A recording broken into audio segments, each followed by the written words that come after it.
We hold this truth to be self-evident, that all men are created equal, that they are endowed by their Creator with certain inalienable rights. While arguing from the laws of nature and nature's gods to justify their claim and move to independence of the Northern American British colonies at that time, the authors of the Historical Declaration of July 4, 1776, take for granted the existence of some rights which human creatures would possess as such. Actually, nowadays, the existence, promotion, and defense of human rights appear as a standard of civilization and a requirement of political legitimacy and of moral acceptability. However vague the definition of this morality may be, such proclaimed evidence seems somehow in contrast with the complexity of their application and conciliation. Also, the considerable metric volume of books and articles in history and the present concerning the foundation and origins of these rights may suggest, in its order, that the question is probably not so obvious. And it is certainly not sure that nowadays the vast majority of thinkers and defenders of human rights would consider as evident that such rights would derive from an objective order of things, external, superior, and anterior to any human convention, according to which they are part of human nature as God Creator intended. This assertion actually, though being consensual for a long time, must not hide the particularity and complexity of the topic. The first peculiarity of human rights is to be at the same time a philosophical, moral, and political institution.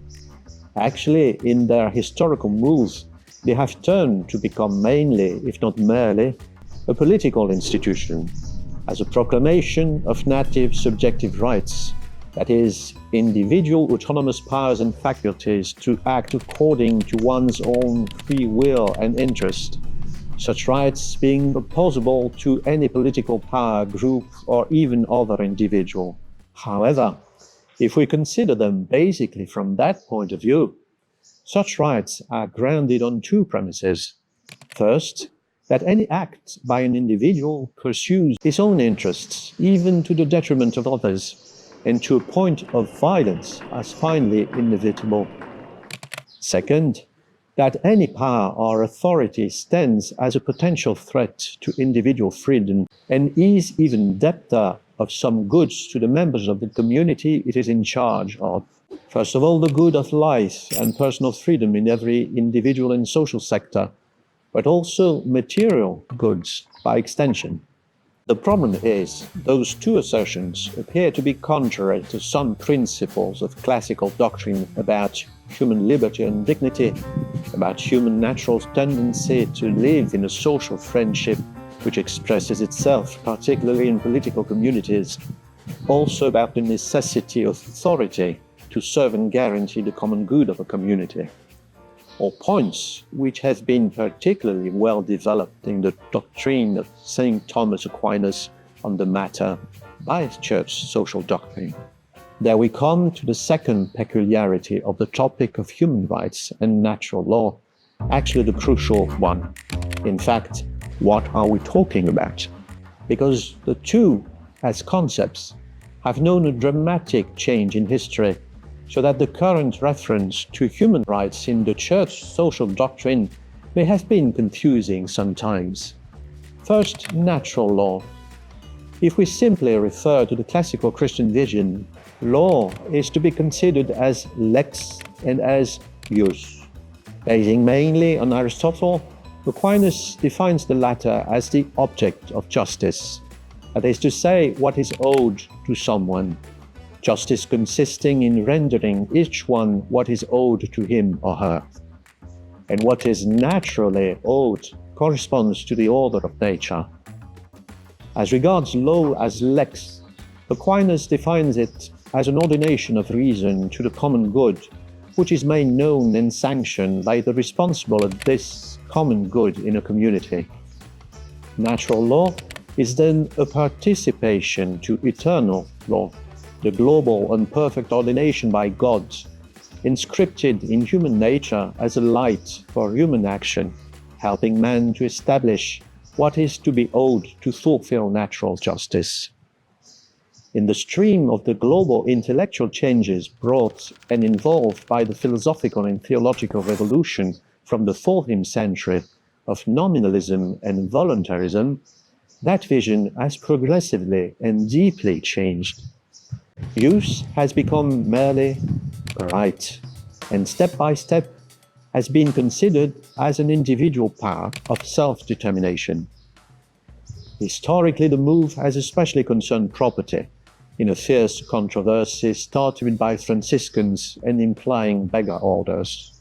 For its part, natural lex has become law of nature, which would universally be applicable according to sovereign reason, but regardless of the common good, and at the end of any reference to God, creator and providence. And the newly understood rights, first considered as rooted in nature and alleged to be in accordance with the law of nature, have finally become purely subjective rights attached to legally formulated political wills. So, would there be finally no possibility to justify human rights according to the proper natural law tradition? Not if we come back and stand firm to some basic points, which actually are those of the Church's moral and social doctrine. First, that man has first been endowed by God with dignity as a reflection of God's image, which dignity has been raised even higher in Christ. This human dignity cannot be resumed only in power and in the freedom to do whatever according to one's own and exclusive self-determination, but is the capacity to live with God and in God, and the call for eternal happiness, for which our natural faculties are servant, especially a liberty to act for good, aiming at eternal life. Here is to be mentioned, in this respect, a major Dominican contribution by Bartolomeo de las Casas in the School of Salamanca on the native rights of Indians during the 16th century, which has been a landmark for the doctrine of human rights. Second, and therefore, those rights cannot be self-determined by man, but they are enrooted in the objective order revealed by natural laws and accessible to human knowledge and capability. Human rights cannot be lonely, first of solitary individuals, second, because they are always related to duties to God, to one another, and to the community.